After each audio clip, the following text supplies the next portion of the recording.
ونصلي على رسوله الكريم أما بعد فأعوذ بالله من الشيطان الرجيم بسم الله الرحمن الرحيم ورفعنا لك ذكرك صدق الله العظيم فإن من جودك الدنيا وذرتها ومن علومك علم اللوح والقلم يا من يشفع عند حضرة طه اشفع لنا يا أوجه الشفعاء نظرت إلى بلاد الله جمعا كخردلة على حكم اتصالي مولاي صلي وسلم دائما أبدا على حبيبك خير الخلق كلهم.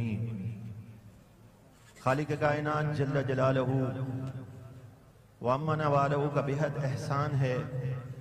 امیر المجاہدین رحمت اللہ تعالی علیہ کی خصوصی توجہات ہیں کہ وقت کا سب سے بڑا شیخ الحدیث کس انداز میں میرے امیر کے لیے اظہار خیال کر رہا تھا. یہ میرے رب کا کرم ہے، مصطفیٰ جان رحمت کی نظر عنایت ہے. تو جب ہم گرفتار تھے اور ہمیں مذاکرات کے لیے بلایا گیا، یہ وہ باتیں ہوتی ہیں، یہ وہ لمحات ہوتے ہیں جو کبھی بھلائی نہیں جاتی. خوشامد کے طور پر نہیں، تحدیث نعمت کے طور پر بتائی جاتی ہیں. ہمیں نہیں معلوم تھا، ہمارے امیر اس وقت تشریف لائے. میں نے فیضی صاحب سے کہا، ہماری کوئی ملاقات نہیں تھی. میں نے کہا ابھی آپ سنیے گا ہمارے امیر آ کے کیا کہتے ہیں. باخدا میں مبالغہ نہیں کر رہا. میں نے ان سے کہا ہے 4 منٹ ہوں تو آپ یہاں کھڑے ہو جائیے گا. میں اس بات کو مبالغے کے انداز میں نہیں، مختصر انداز میں کہتا ہوں. میں نے کہا آپ سنیے گا وہ آ کر کیا کہتے ہیں. میرے رب کا یہ کرم ہے، میرے امیر کی یہ نظر ہے. انہوں نے آ کر میرے امیر نے، سعد حسین رضوی نے یہ کہا، بات سنو. پہلی بات یہ کہی، یہ شورا کے منبر گواہ ہیں، آپ نے یہ کہا میں ناموس رسالت پر کبھی سمجھوتا نہیں کر سکتا، میں پوری زندگی جیل میں رہنے کے لیے تیار ہوں.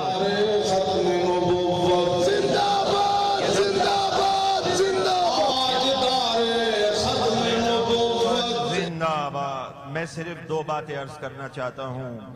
اگر واقعی آپ دشمنان اسلام سے انتقام لینا چاہتے ہیں، ان شہداء کے لہو سے وفا کرنا چاہتے ہیں اور قرآن و سنت کو سینے میں بسانا چاہتے ہیں اور دشمنان اسلام کے وار کو ناکام بنانا چاہتے ہیں، جوش خطابت میں نہیں حقیقت کے پیرائے میں صرف اتنا عرض کرتا ہوں کہ اپنے اندر سیاسی شعور بیدار کر لیجئے.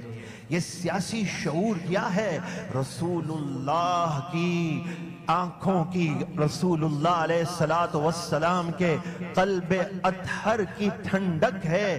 جب یہ سیاسی شعور بیدار ہو جائے گا، اس کا مطلب جانتے ہیں کیا ہے؟ اس کا مطلب دین تخت پہ آ جائے گا، حضور علیہ السلام کا نظام آ جائے گا. ہر ایک امام سے، ہر ایک شعبہ زندگی سے تعلق رکھنے والے کو بڑے ادب سے، بڑے احترام سے، کسی سے الجھنا نہیں ہے، کسی پر تنقید نہیں کرنی. دست بستک کہنا ہے بھائی ہمارا مقابلہ دشمنان اسلام سے ہے. دشمنان اسلام نے یہ کہا، قادیانیوں کو غیر مسلم قرار دیا گیا اسمبلی کی وجہ سے. کہا ہم خربوں ڈالر لگا دیں گے، بہت پیسہ خرچ کر دیں گے، صوفی ازم متعارف کروا دیں گے اور لوگوں سے سیاسی شعور دور کر دیں گے. الجھ کے نہیں، بڑے حسین انداز میں، اصلاح کے انداز میں دست بستک کہنا ہے آؤ نہ رسول اللہ کے دین کو تخت پہ لانے کے لیے سیاسی شعور بیدار کر لو. وہ قوم کبھی کامیاب نہیں ہوتی جو اپنے محسن کو فراموش کر دے. آج کیا ہمیں اپنے آپ پر فخر نہیں ہوتا؟ جہاں ناموس رسالت کی بات آتی ہے پوری دنیا پکار کے کہتی ہے سعد حسین رضوی کیا کہہ رہا ہے. یہ میرے رب کا فضل ہے. اور اب میرا وقت بھی پورا ہے. دوسری بات یہ ہے کہ شرم و حیا زیور اسلام ہے۔